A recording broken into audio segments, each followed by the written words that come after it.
ეს არის საღამოს არხი რადიო იმედზე ზაზა ჭითანავასთან ერთად საღამოს არხი გრძელდება რადიო იმედზე და უკვე 22 საათიანი გამოშვების საინფორმაციო გამოშვების დასრულებისთანავე როგორც დაკვირდით ჩვენ კვლავ პირდაპირ ეთერში ვართ და მასპინძლობთ ბატონ პაატა ვარდანაშვილს რომელიც გახლავთ გიდი, ფოტოგრაფი, მოგზაური, ტურიზმის სფეროში საკმაოდ გათვითცნობიერებული ადამიანი, მას ვიცნობ იმ ეპოქიდან, როდესაც ჩვენ ჟურნალისტები ვიყავით და მუშაობდით ბეჭდურ მედიაში, ხო, პაატა? დიახ, და დღეს იგი მოვიწვიეთ სასაუბროთ თემაზე ეკოტურიზმი საქართველოში. პაატა, მოდი დასაწყისისთვის განმარტოთ რადიოსმენელებს უთხრათ, რომ არსებობს ტურიზმის და უკვე ტურიზმში სხვადასხვა ტიპის ტურები, ყველაზე გავრცელებული მე მგონი მაინც კულტურული ტურია და შემდეგ უკვე არის ისეთი ტურები, როგორც გახლავთ ღვინის ტური, საფეხმავლო ტურები უკვე სამთო, რასაც ტრეკინგი ქვია და სხვადასხვა ტიპის ტურები, რომლებიც საკმაოდ მრავალფეროვანია, რაც დრო გადის. და ერთ-ერთი მნიშვნელოვანია ეკოტურიზმი. ზოგიერთი მწვანე ტურიზმსაც ეძახის, მე მგონი ცოტა სხვა განშტოება. ერთ-ერთი ეკოტურიზმის ერთ-ერთი მიმართულება. საით მიმყავს ახლა ეს ლაპარაკი, რომ დასაწყისშივე იქნებ განუმარტო რადიომსმენელს, რას მოიცავს და რას გულისხმობს ეკოტურიზმი. ეკოტურიზმი არის ტურიზმი, რომელიც ძირითადად არის მწვანე. არ საჭიროებს მანქანებს, არ საჭიროებს ისეთ რაღაცას, რომელიც აბინძურებს გარემოს. ეს არის იმისთვის, რომ ადამიანმა ბოლომდე შეიგრძნოს ბუნებასთან განმარტოება, ბუნების სიახლოვე. ეს არის როგორც არის ლაშქრობები, ესევე არის თქვათ ნავით მოგზაურობა, ცხენით მოგზაურობა, ბერდვორჩინგი, ძალიან დიდი მიმართულება არის და ერთ-ერთი წამყვანი არის ფილოსოფიაში გადაღლილი სამუშაო გრაფიკისაგან ძირითადად უკვე მიმართავენ, რომ ეკოტურიზმით და ბუნებისგან შევიდნენ ბუნებასთან. კი ბატონო. აი ამ ულტრათანამედროვე განვითარებულ სამყაროში განსაკუთრებით მეგაპოლისებში მცხოვრები ადამიანებისთვის, რომლებიც წელიწადის დიდ დროს ატარებენ ოფისებში ჩაკეტილ სივრცეში, რომელიც სადღაც 20-1000 სართულზე ან მე-20-ზე, მისთვის ბუნებასთან სიახლოვე განსაკუთრებით მნიშვნელოვანია, იმიტომ რომ ჩამოდის ოფისიდან ასფალტია დაგებული და ისე ყოხთათ მოვლილი თქვათ ბუჩქი ხეები, რომლებსაც თვალი მიაჩვია და მიწას და პირველ ყოფითობაც სრულიად მოწყვეტილია, მიუხედავად იმისა, რომ ულტრა განვითარებულ ტექნოლოგიურ სივრცეში ცხოვრობს, ასეთებისთვის ეს განსაკუთრებით საინტერესო და მნიშვნელოვანია. მაგისტრ არის მაგისტრ ხალხს უყვარს ბუნებაში წასვლა განსაკუთრებით, რომ მოეშვნენ ის არ დახონ ის მობილურები, გავიანთი კომპიუტერები, სამსახური, გამონაბოლქვი, ცუდი ჰაერი და გაშალონ კარავი, თუნდაც კარავი არა, მაგრამ საოჯახო სასტუმროში ადგილა, სადაც არის ჰაერი. იქონდეთ ურთიერთობა ცხოველებთან, ფრინველებთან, თუნდაც იგივე სასოფლო რურალ ტურიზმი, რაც არის ოჯახში შევწავიდნენ და თქვა ძროხა მოწველონ. თველი იგივე ეკოტურიზმის ერთ-ერთი. თული, ხო, თველი ყველა ტიპის ტურისტის, რომელიც საქართველოშია, შემოდგომაზე ყველა ტიპის ტური მოიცავს. ღვინის ტური, საფეხმავლო, არ ვიცი, კულტურული ტურის მნიშვნელოვანი ნაწილია და აბსოლუტურად მრავლის მომცველია მოსავლის კულტურული ტურიზმის, ეკოტურიზმის ერთ-ერთი შემადგენელი კომპონენტი არის, იმიტომ რომ როდესაც ვიდიხარ ჰაში ან ბარში გაუცილებლად შეგხვდება კულტურული ძეგლები, რომელიც შესაბამისად. რა თქმა უნდა, გვერდს არაული, თუმცა სხვა კულტურული ტურისგან განსხვავებით, აქ ტური ისე გაგეგმილი, რომ ასე ვთქვათ, სხვა ინიციატივები გაქვს, სხვა მიმართულებები გაქვს და გზად, როდესაც თაული კულტურულ ძეგლს, რა თქმა უნდა, მასეც უნდა ისაუბრო, ხო? ჩემი სტუმრები ხშირად, როდესაც ტურს გეგვავთ ხოლმე, მეუბნებიან, რომ არქიტექტურა არ გვინდა. გვინდა, რომ დავისვედოთ ყველანაირი არქიტექტურისგან და მხოლოდ ბუნება გვაქვს. რაც შეიძლება ნაკლები ადამიანის ქმნილი, ხო? ნახონ. ხო, ბუნება, ადამიანის ქმნილი ძალიან უყვართ გასტრონომიული ტურიზმით და ღვიდის ტურიზმი ერთ-ერთი ძირითადი ის არის კიდე ჩემი ტურისტებისთვის. სხვადასხვა ალბათ უნდა შევნიშნოთ პაატა, რომ სანამ გასტრონომიაზე ვისაუბრებთ ჩვენს მნიშვნელოვან კოზირზე, ძალიან ბევრი როდესაც რაიონში ხდება რომ ბიზნეს ტურიზმი, ასე ვთქვათ, აღმავლობის გზაზეა და კარგი შემოსავლიანი საქმეა, პრინციპში ბევრი ცდილობს ამ საქმეს ხელი მოკიდოს და როდესაც იწყებენ იგივე რაიონებში ამ მიმართულებით თავის დატვირთვას ბევრი აკეთებს გარკვეული ტიპის სტრატეგიულ შეცდომას, იმიტომ რომ ცდილობენ რომ იგივე guest house-ი იქნება თუ კვების ობიექტი მოაწყონ განსაკუთრებულად კარგად, თანამედროვე ავეჯი შეიძინონ და ეს არის ყველაზე რთული საკითხი, იმიტომ რომ გემოვნება ამ შემთხვევაში ძალიან დიდ როლს თამაშობს. ან უნდა იყოს ძალიან მაღალი კლასის, რასაც უკვე luxury segment-ი ქვია, ხო? რაღაცა ძვირადღირებული და ან უნდა იყოს სუპერ ეგზოტიკური და აი ეს საშუალო რომელიც არის საშუალო სეგმენტის არც იქით არც აქით ის კარი ის მაგიდა ის ფანჯრები ფარდები რომლებიც არაფრის თქვენია მაგას ჯობია დარჩეს ძველი იგივე კომუნიზმის ეპოქის ის დაჟანგული სკამი რომელსაც შეღება ან ძველი ფარდა ან ძველი კარი თავისი ძველი ორნამენტებით და ასე შემდეგ იმიტომ რომ აი ამ ულტრა განვითარებული სამყაროდან ჩამოსული ადამიანისთვის აი ასეთი სიმარტივე უფრო ღირებულია.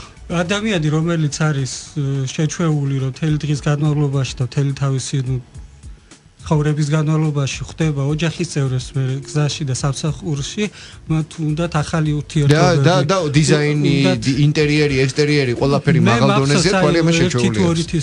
სტუმრები მყავდა რომელიც ძალიან ფეშენებელურ რესტორანში წავიყვანე ჩემი აზრით ატივივეცი და თბილისში კი და საყვედური მითხრეს ერთმა მითხრა რომ მე მიშლენის რამდენიმე რესტორანი მაქვს ევროპაშიო და მე მინდა ისეთი რაღაცაო რაც არ მინახიო და ამიტომ ვცდილობ და კენი რა დავიყვანე მეგობრების ოჯახებში ყველაზე მარტივი კი რაიონებში განსაკუთრებით ვერთვა გვიმრავლოს საქართველოს ბევრი ყავს ნათესავი მეგობარი და თუ ყავს ინდივიდუალური ტურისტები, რა თქმა უნდა, ჯგუფურ ტურისტებისთვის ცოტა რთული არის, ინდივიდუალური ტურისტებისთვის ყოველთვის ვცდილობ, რომ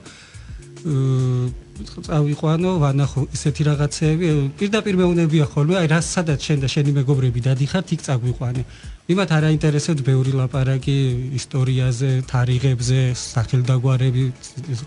იმათ უფრო ისინი ჩამოვიდნენ, რომ დაისვენონ და ჩემი ტურებიც ძირითადად ვცდილობ რომ ესეთი ტურები გავაკეთო სადაც ნაკლებად მაქვს ეკლესიები და არქიტექტურა ნუ რა თქმა უნდა ვერ გადავახტები ამ ყველაფერს თუმცა უფრო ვცდილობ რომ გავიყვანო თქვათ ჯავახეთში და ვანახო ფრინველები გავიყვანო ვაშლოვანში და ვანახო ჯეირანი ეხლა სხვათა შორის ყვირალობის პერიოდი არის და ძალიან კარგად შეიძლება ირემი ახლოს ნახო ლაგოდეხში და ბორჯომში. და იცოდი ადამიანმა სად შეიძლება რომ ნახო ცოცხალი არსება და რამდენიმე ხნის წინ ცნობილი ადამიანი ყავდა სტუმრად და ვიდოჩინგით ვარო დაინტერესებულიო. თუმცა მანამდე აბულის ციხეზე ვყავდა სადაც გადაირია ისე მოეწონა და ჯავახეთში წავიყვანე მადათაფას ტბაზე და იმდენი ფრინველი ვნახეთ ის ადამიანი კი არა მეც კი გავნებული რომელსაც შეჩვეული გაქვს თვალი ამ ყველაფერზე. კი რამდენიმე ათასობით ფრინველი ერთად მეც არ ვყავდა ნანახი ჯავახეთში და მოკლედ ჩვენ ბევრს საუბრობთ ტურისტებზე, სტუმრებზე, რომლებიც უცხოიდან ჩამოდიან, მაგრამ ჩვენც ქართველებმაც ნაკლებად ვიცით ჩვენი ქვეყნის ეკოშესაძლებლობების სხვაზე რომ არაფერი ვთქვათ და სანამ გავაგრძელებთ დიალოგს, იქნებ ურჩიოთ ჩვენს რადიო მსმენელს, აი ახლა ამ კონკრეტულ სეზონში უფრო დეტალურად რა ტიპის შესაძლებლობები გააჩნიათ იგივე მწვანე ტურიზმის თვალსაზრისით გადაფრენების სეზონი მე მგონი არის ახლა ხო თან? ხო, ახლა ჯერ შემოდგომა არის ჯერ კიდევ. ნუ ნელ-ნელა უკვე იწყება ეს. ახლა უკვე შეიძლება სადაც არ უნდა წავიდეთ, ვაკ ულამაზესი ფერები. ნუ რა თქმა უნდა. დაახლოებით 1-2-3 კვირა ალბათ კიდე გასტანს ესა და შეიძლება უნდა გამოვიყენოთ ეს პერიოდი. დღეს გამოვიარე გომბორზე და იქ როგორც წესი ამ დროს აი საოცარი ფერთა გამა, აი განუმეორებელი. ჯავახეთში გადამფრენი ფრინველები, რომლებიც რამდენიმე დღის წინ ვიყავი და ვკითხე დაცული ტერიტორიების თანამშრომლებს და ძალიან ბევრი ფრინველები არისო, ჩვენ ფიზიკურად ვერ მოვასწრით, დაბული მთაზე ვიყავით, დალაშქრეთ წასულები და ვერ მოვასწრით წასვლა. ჯავახეთში ანუ როგორც ვთქვით, გადამფრენი ფრინველები არის ტბებზე, ვაშლოვანი ჰაუსი არის ფრინველებით და ცხოველებით. თუ გაგიმართლა ჯეირანსაც ნახავ. როგორც გითხარით, ბორჯომი და ლაგოდეხი ეს არის ირემი შველი. ბორჯომი ხარაგაულის ნაკრძალში ეროვნულ პარკში და ლაგოდეხის დაცულ ტერიტორიებში ორივეგან თბილისის ეროვნული პარკი, რომელიც აქვე გვაქვს საგურამოს მიმართულებით, ხო? საგურამო, მამკო და საბადურის დღე თუ გაგიმართლა და ამ ბოლო დროს ხშირად არის ადამიანებისაც უმართლებს შველი შეიძლება ნახო. ასე რომ თავარი არის მონდომება და თავარი არის იარო ბუნებაში. რა თქმა უნდა, ჩვენ საქართველოში გვჭირდება ეს ჩვენ მაღალგანვითარებულ ქვეყნებზე ვსაუბრობთ და რა თქმა უნდა ჩვენც არავის არაფრით ჩამოვარდებით, მით უმეტეს აი ესეთი ბუნებრივი რესურსებით და შესაძლებლობით სამწუხაროდ ურბანულ თბილისში იზრდებიან ისეთი ბავშვები, რომლებისთვისაც ქათამიც კი გარკვეულად ეგზოტიკაა და რა თქმა უნდა კი უკვე ხილს მიირთმევენ და ვერც კი წარმოუდგენთ რომ ეს ხილი ხეზე იზრდება და იქ შეიძლება დაკრიფო ეს საკმაოდ რთული ცუდი ტენდენციაა. პერიოდში არის, როდესაც უცხოელები ჩამოდიან, უკვირთ რომ ვაზი ყურძენის საიტზე შესახებია და რეალური. კი, დაახლოებით ასე ხდება, როდესაც ისინი ხედავენ სხვადასხვა ხილს. კი, რა თქმა უნდა, პირადად მეც ვართალი გითხრათ, ინდოეთში ყოფნისას აღმოვაჩინე, რომ ანანასი თურმე ბუჩქი იზრდება და პალმაზე როგორც მეგონა. ხო, როგორც წარმოდგენა არსებობს, ხო? ასე რომ მე იქა მიკვირდა და ისეთი რომ ჩამოდიან აქ უკვე რა თქმა უნდა. იმათ რა თქმა უნდა აქ უკვერთ. ყველაზე მეტად როგორი ტიპის ადამიანები არიან ხოლმე დაინტერესებულნი მწვანე ტურიზმით? პირადად ჩემთან რადგან მე უფრო ძირითადად ლაშქრობა და ხენის ტურებზე ვარ ორიენტირებული, ძირითადად უფრო ახალგაზრდები ჩამოდიან, არიან ხალხი შესრულებით, რომლებთაც უფრო ცალკე სხვანაირი გაგეკმა უნდათ, მაგრამ ჩემთან ძირითადად ჩამოდიან ახალგაზრდები.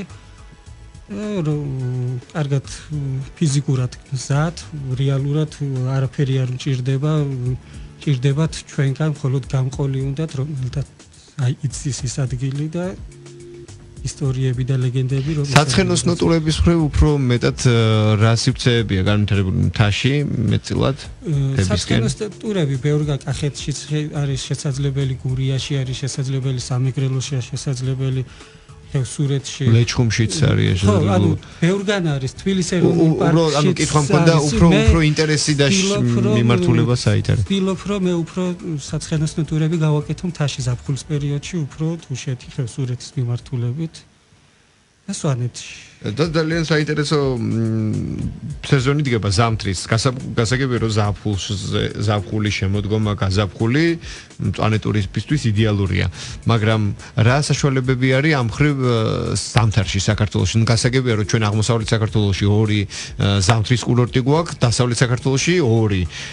ვსაუბრობ გუდაური, ბაკურიანი, დასავლეთში მგოდერძის უღელტეხილი და მესტია. მაგრამ ამ ყველაფრის გარდა რაც ისედაც ყველამ ვიცით მასობრივად მწვანე ტურიზმის ფარგლებში ზამთარში რა შესაძლებლობებია საქართველოში? ზამთარში სვათაშორის ადრე თუ არ იყო განვითარებული და უფრო ალბათ უფრო აღჭურვილობის ნაკლებობის გამო თუ არ ვიცი რის გამო ბოლო 4-5-6 წელი არის ინტენსიურად მიმდინარეობს ლაშქრობები სხვადასხვა მიმართულებით, ხადასხეობა, ხვამლის მთაზე, ალგეთის ეროვნულ პარკში, რკონში. ანუ ძალიან ბევრი მიმართულებები არის, როდესაც ხალხი ერთ დღეს ან ორ დღეს, იმიტომ რომ მეტი უფრო რთული არის ცივის და მაგრამ ხო ერთდღიანი და ორდღიანი, ნუ მაქსიმუმ 3 დღიანი ტურები ძალიან ხშირად ტარდება, საბედნიეროდ არის ხალხი, რომლებიც დაინტერესებული არიან. ამ შემთხვევაში არა მარტო უცხოელები, ქართველებიც ძალიან აქტიურობენ ამ დროს და მიხარია რომ საქართველოში ლაშქრობა და ეს აქტიური დასვენება ძალიან პოპულარული ხდება. ანუ ზამთარშიც მწვანე ტურიზმის განვითარების თვალსაზრისით გვაქვს რესურსები ხო ქვეყანაში? რა თქმა უნდა და ეხლაც კიდე ბევრი რეგიონი ცდილობს რომ თავიანთ ხარეს აღმოაჩინონ, იპოვონ ადგილები, სადაც ზამთარში კარგი იქნება მოგზაურობა, დასვენება და საქართველოშიც პოპულარული ხდება ზამთარში. ასულა ბოლოს და ბოლოს ხშირად მინახავს Facebook-ში, რომ სადმე კოტეჯი ხო არიცით ზამთარში, რომ სადაც ყველასგან განმარტოებით რომ ვიყო. ხო, ამ ხრივ ძალიან საინტერესოა ის სასტუმრო, რომელიც აშენებულია ყაზბეგში სასტუმროდე ფეხით მისვლა თუ არის შესაძლებელი ან ცხენით. ეს უკვე საკმაოდ კარგი ტენდენციაა.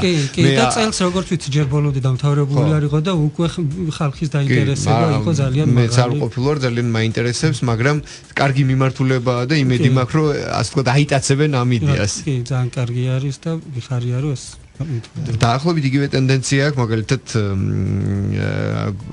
ატენის სიონის მახლობლად ნიკას მარანია მოგეხსენება ვაჩეიშვილის და მასაც იქ გზა არ გააკეთეს შეგნებულად იმისთვის რომ ატენის სიონიდან იმ ადგილამდე სადაც მათ მარანი აქვს მარანიც ზუსტად ერთ-ერთი არის იმის მაგალითი რომ ნიკა გააკეთა ესე ვთქვათ ლაქშერი და ძალიან ძვირად ღირებული. იმედი გვაქვს ახლა ეს რეკლამაში არ ჩაგვექნება მაგალითისთვის მოყვავს რომ მან ის ბუნებრივი შესაძლებლობები რაც იქ არის ისე დატოვა როგორც იყო გზა არ არის გაყვანილი და დაახლოებით რამდენია იქ ალბათ 800 მეტრი ან 700 მეტრი არ ვიცი დაახლოებით ეს მანძილი ყველა ვარიანტში სტუმრად მიმავალმა უნდა გაიაროს ფეხით და სახელიც ძალიან ლანდშაფტში კი ბატონო ძალიან მომწონს ანუ ზოგადად ის ტენდენცია რომ ჩვენ მაქსიმალურად შევინარჩუნოთ ჩვენი გარემო და მაქსიმალურად ნაკლებად შევიტანოთ ცვლილებები მასში იმისთვის რომ მე მართალითად აი ძალიან მომწონს კიდე ჩუთაში ზეთას ბანაკი რო არის და ცოტა ზემოთ არის კიდე მეხუთე სეზონი აი იქაც უკვე ისეთი პოპულარული გახდა რომ ქორწილებს იხდიან მიდიან ესე ვთქვათ ხალხი რომლებიც გვეგონა რომ შარდენს არ გაცდებოდნენ დავინახავთ ხოლმე რომ ზეთაში არიან ასულები მეხუთე ანუ იმათაც კი უკვე იმ ხალხსაც რომლებიც თბილისიდან ადრევე არ გადიოდნენ ეხლა უკვე გახდა ესა რომ მოთხოვნილება გაჩნდა იმისა რომ თაში წავიდნენ და კიდევ უფრო მეტად შეუწყობს ხელს რეგიონებში ამ ყველაფრის განვითარებას რა თქმა უნდა ბატა ახლა ჩვენ სარეკლამო პაუზის დრო გვაქვს და შემდეგ კვლავ განვაგრძობთ საუბარს შეგასცენებთ პაატა ვარდანაშვილი სტუმრობს რადიო იმედის სტუდიაში და მასთან ვსაუბრობთ მწვანე ტურიზმზე სარეკლამო პაუზის შემდეგ აუცილებლად განვაგრძობთ საუბარს და ვეცდებით პაატასგან მივიღოთ კიდევ კონკრეტული რჩევები დაცული ტერიტორიების თვალსაზრისით სად რა რესურსები გვაქვს, ადრე შესაძლებლობები გვაქვს და იმედი მაქვს, რომ აი ამ საინტერესო დიალოგს კიდევ უფრო საინტერესოს შემოგთავაზებთ სარეკლამო პაუზის შემდეგ გადაცემის მეორე ნაწილში. ეს არის საღამოს არხი, რადიო იმედზე. ზაზა ჭითანავასთან ერთად. ვაგრძელებთ რადიო იმედის ეთერში საღამოს არხს და სტუმრის ბლოგს პაატა ვარდანაშვილს მასპინძლობთ და ვსაუბრობთ საქართველოში მწვანე ტურიზმზე. პაატა ის მიმართულება რომ ჩვენთან ეს ყველაფერი ვითარდება, კარგია. ჩვენ ამის რესურსები გაგვაჩნია ქვეყანას, მადლობა ღმერთს. და მე ვფიქრობ რომ ეს რესურსი არის საკმაოდ ღრმა და დიდი. მაგრამ როგორც კულტურულ ტურებში გადამწყვეტი როლი აქვს ჩემი აზრით კულტურულ ტურებში გადამწყვეტი როლი აქვს გიდს იმიტომ რომ როდესაც უკვეთავენ კულტურულ ტურს იქ ეს კულტურული ინფორმაცია ეს კულტურული განცდა იმ მასპინძელი ქვეყნის კულტურული ღირებულებებისა და ასე შემდეგ ეს ყველაფერი უნდა მიიღონ სწორედ გიდის ჭრილიდან გიდმა უნდა წარუდგინოს მათ ასე ვთქვათ ლანგარზე ეს ყველაფერი იმიტომ რომ გიდმა უნდა იცოდეს დიდი უნდა მიხვდეს პირველ რიგში ტურისტს რა დონეზე აინტერესებს და რა დონეზე უნდა მიაწოდოს ის ინფორმაცია. და ნუ ასე ვთქვათ საკმაოდ იმპროვიზაციული უნდა იყოს რომ მიხვდეს როგორ შეფუთოს და რა სოუსში შესთავაზოს. შეიძლება იყოს ტურისტი რომელსაც აინტერესებს ყველაფერი შეიძლება იყოს ტურისტი რომელსაც ხოლო ზედაპირული აინტერესებს და ზუსტად გიდი უნდა მიხვდეს იმას რომ დააინტერესოს ან დეტალურად ან ზედაპირულად, მაგრამ ტურისტი წავიდეს საქართველოსთან ბედნიერი და კმაყოფილი და რაც თავარია, უნდა დარჩეს იმის განცდა, რომ მან ბევრი რამე ვერ მოასწრო, რაზეც მიაწოდა ინფორმაცია გიდმა და ის აუცილებლად უნდა დაბრუნდეს. აი ეს დაუკმაყოფილებლობის სურვილი აუცილებლად უნდა დარჩეს. თუ არ დაბრუნდეს, ყოველ შემთხვევაში რეკომენდაცია გაუწიოს და როგორც მინიმუმ. ნუ შეიძლება ფიზიკურად არ დაბრუნდეს, მაგრამ მუდმივად დარჩეს აი ეს სურვილი, რომ აი კიდე მინდა იქ დაბრუნება. ძალიან ხშირად შემხედრია მე აი უცხოურ ფორუმებზე და ჯგუფებში, რომ თქვა საქართველოსზე რო წერია ცუდი, რომელი ვიღაცა გამოსულა და თქვა ან მე ან სულ ერთი არის ვინმე ქართველი სხვა გიდი, რომ ანუ შენ ცუდ გიდთან მოხდარ ხარ თუ არა, აი მე ყოფილი ვარ ამ და ამ ადამიანთან, რომელმაც მე თავის ქვეყანა დამანახა ძალიან კარგად. ანუ ბევრჯერ მინახავს და ძალიან მიხარია ხოლმე თუ მე ვარ. ნუ გეთახმები აბსოლუტურად გადამწყვეტი მნიშვნელობა აქვს ამ ყველაფერს და ჩვენ გვჭირდება მაღალკვალიფიციური გიდის დიდი რაოდენობა. გიდები ამ ხრივ გიდებს განსაკუთრებული მისია აქვთ.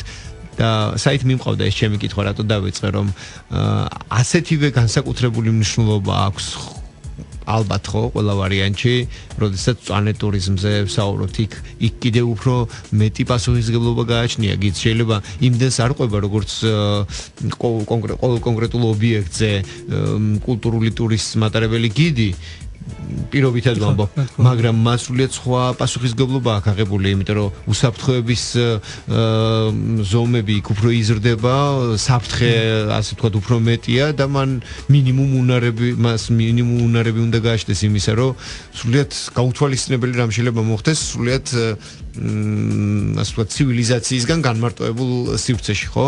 აი ამ ხრივ რამდენად კარგად გვაქვს საქმე? ხშირად არა, მაგრამ გამიგონია რომ თქვა ტურისტი დაიკარგა. ძირითადად, როდესაც ესეთები ბესვის ისეთ დროს, როდესაც ტურისტი არის წასული გამყოლის გარეშე. ინდივიდუალურად. აუცილებელი არის წაიყვანო ადამიანი, თუნდაც იმიტომ რომ შეიძლება ბილიკის გვერდზე რაღაც საინტერესო იყოს, რომელიც ადამიანმა არ იცის და უბრალოდ გვერდს ჩაუვლის, ხო?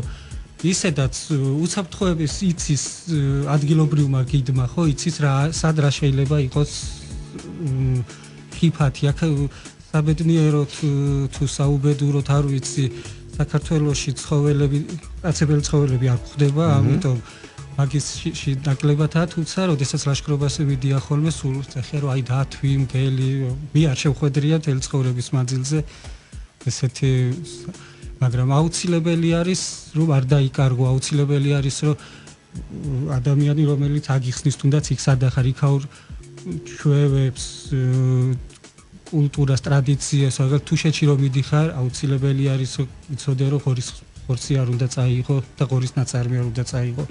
ეს დააგიხსნას ზუსტადაც გამყოლმა არის ადგილები, სადაც ქალის შესვლა არ შეიძლება აღმოსავლეთ საქართველოსთანში, არის ადგილები, სადაც არა მარტო ქალის, არამედ კაცის შესვლაც არ შეიძლება.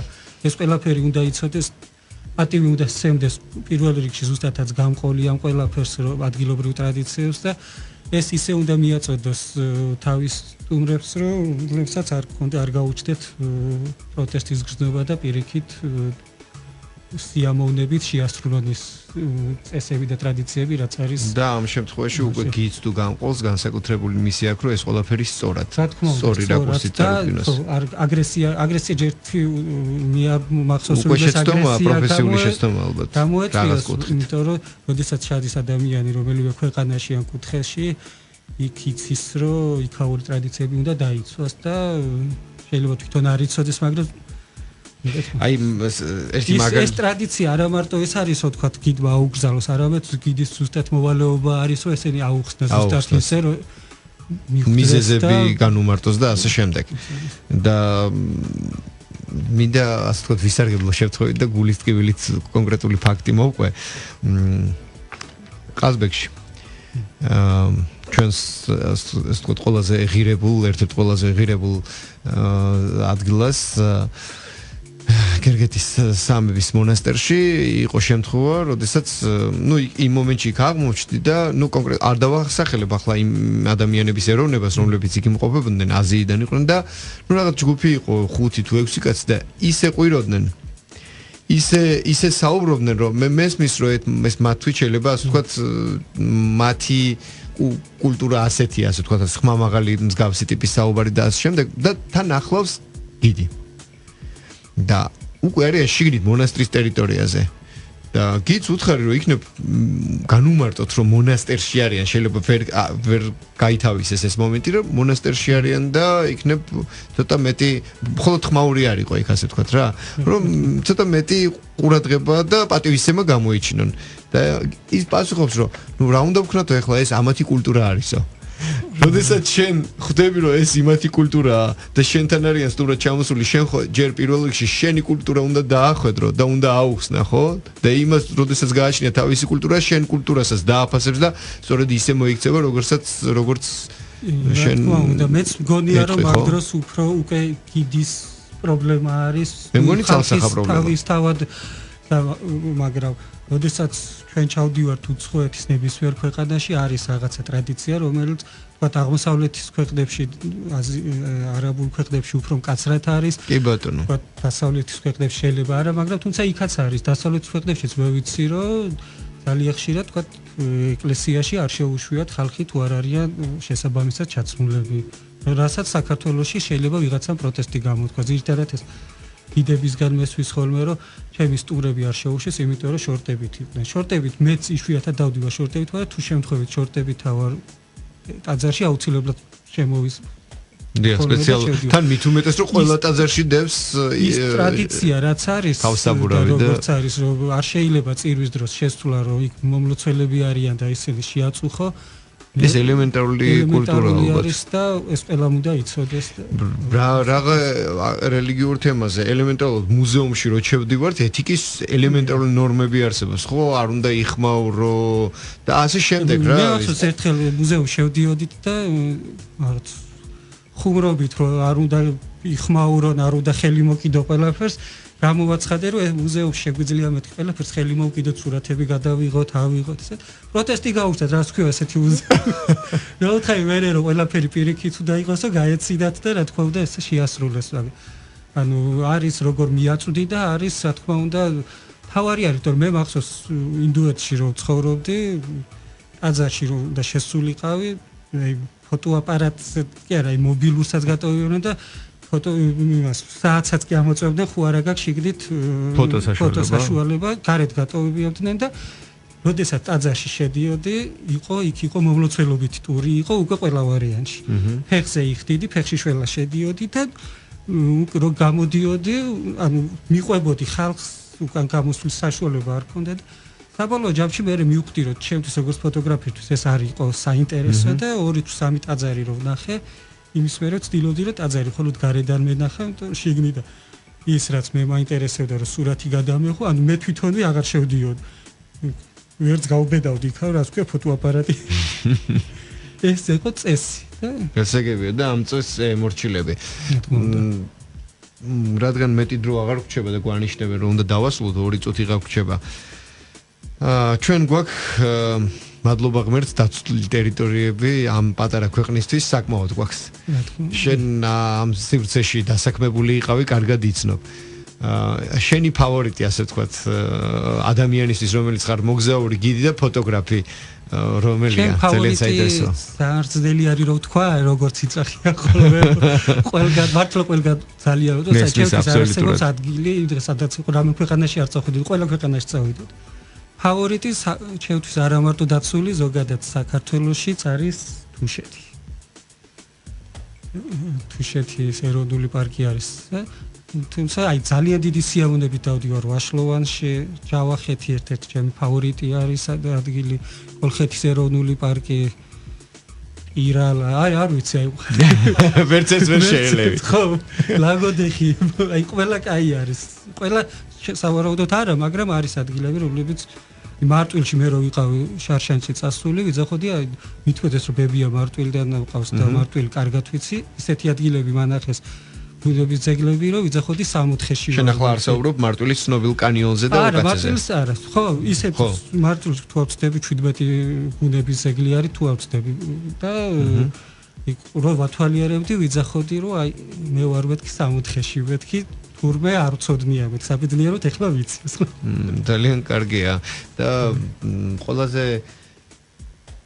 საგულისხმო ის არის რომ ეს პატარა საქართველო იმდენად მრავალფეროვანია და იმდენად ასეთ შრეებად არის დაყოფილი რომ მოინდომო და ეს ყველაფერი დეტალურად თავიდან ბოლომდე შეისწავლო მთელი ცხოვრება სწავლობს და ყოველ რაღაცას ახალს აღმოვაჩენ ხოლმე. და ეს განსაკუთრებულად საჭირო და მნიშვნელოვანია, იმიტომ რომ უკვე ხშირია იმ ტურისტთა რაოდენობა, იმ სტუმართა რაოდენობა, რომლებიც უკვე თავს ტურისტებადაც არ თვლიან რაღაცა მასპინძელ სტუმრის რანგში თვლიან მიიჩნევენ თავს და უკვე მესამედ ბრუნდებიან და ხშირად აქვთ კიდევ ეს პრობლემა, რომ მესამედ და მეოთხედ რო ბრუნდება, რა ვანახო და ამ შემთხვევაში უკვე უნდა დაიხარჯოს უფრო მეტად და ალბათ უპრობლემოდ აღმოაჩენს იგივე საქართველოში, იგივე იმ ადგილებს, რაც მაგრამ ის ადამიანი, რომელიც მეორე და მესამედ ჩამოდის, ის ადამიანი არა აუცილებელი რომ ერთ და იგივე გიდთან მივიდეს, იმ ადამიანს შეუძლია მივიდეს. ნუ ეს ხო იცი, ხა ადამიანური ურთიერთობები ისე ეწყობა რომ მე გადამისამართება უნდა მოხდეს და ასე შემდეგ. არა, ერთ ადამიანმა შეიძლება ვერც იცოდეს. რა თქმა უნდა. არა, უბრალოდ აღნიშნე რომ ზოგადად, როდესაც იგივე გიდები რაღაც კონკრეტულ ხაზზე მუშაობენ, ასე ვთქვათ, უხეშად რო ვთქვათ, რაც უფრო მეც გაიგებენ და განავითარებენ და განავრცობენ თავიანთ ტურისტულ მარშრუტებს და მრავალფეროვანს გახდიან, მით უფრო უკეთესი იქნება ზოგადად. რა თქმა უნდა, თვითონ თავისთვისაც უკეთესი იქნება, რა ვთქვათ, იმесе რომ სტუმრებს. ხო, იმიტომ რომ ზოგადად ჩვენ ალბათ უკვე შევდივართ იმ ქვეყნების რიცხვში, სადაც ტურიზმი საკმაოდ მნიშვნელოვანია და წამყვანი სფეროა. მე ვერ ვიტყვი რომ ძალიან განვითარებული, იმიტომ რომ ჩვენ ბევრი გვაქვს კიდე გასაკეთებელი იმის დროს განვითარებული ვიყოთ და სისტემური თვალსაზრისით უფრო მაღალი დონის სერვისი შევთავაზოთ ამ მიმართულებით, მაგრამ მნიშვნელოვანია ის, რომ ჩვენ გვაქვს მრავალფეროვნება რესურსების თვალსაზრისით. ალბათ ერთ-ერთი ყველაზე ბევრი ამ პატარა ქვეყანაში მართლა ყველანაირი როგორც რასაც მოისურვებ ყველანაირი დასვენება შეგიძლია. ნებისმიერი ტიპის ტურს გავუმკლავდებით. ხო, ერთი კრუიზი გვაქვს ცოტა. ნუ ესეც შეგვიძლია ასე ვთქვათ გამოვასწოროთ. არის ამის პერსპექტივაც. მოკლედ. დიდი მადლობა იმისთვის რომ მოახერხე და მოხვედი ჩვენთან და კარგია რომ დღეს მხოლოდ თბილისის საფეხმავლო ტური გქონდა და გამონახე დრო რომ საღამოს უკვე მოსულიყავი, წარმატებებს გისურვებ და რადიო მსმენელებს ჩვენს მოქალაქეებს მოუწოდებ რომ როგორც კი გექნებათ იმის დრო და საშუალება რომ გახვიდეთ ქალაქიდან აუცილებლად მოინახულეთ ის ადგილები სადაც თქვენ შეძლებთ დასვენებას და ელემენტარულად ცირეხნით მაინც გადაერთოთ იმ რუტინას, რასაც ქალაქში ვაწყდებით და ამ ხრივ საქართველოში ბევრი სერვისია უკვე და ბევრი შესაძლებლობა გაჩნდა. პაატა ვარდანაშვილი იყო ჩვენთან და დღეს საღამოს ეთერში ჩვენ ვისაუბრეთ მწვანე ტურიზმზე. ფოტოგრაფი, გიდი და ტურიზმში უკვე საკმაოდ დიდი ხანი მოასპარეზე ადამიანი იყო ჩვენთან სტუდიაში, საინტერესო დიალოგი იყო. მადლობა იმ ინფორმაციებისთვის და რჩევისთვის, რაც რადიო მსმენელებს მიაწოდეთ, წარმატებებს გისურვებ. დიდი მადლობა. დავასრულეთ სტუმართან დიალოგი.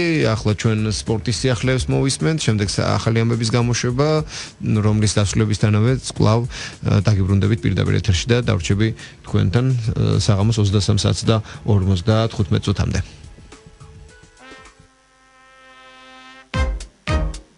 ეს არის საღამოს არხი რადიო იმედზე ზაზა ჭითანავასთან ერთად.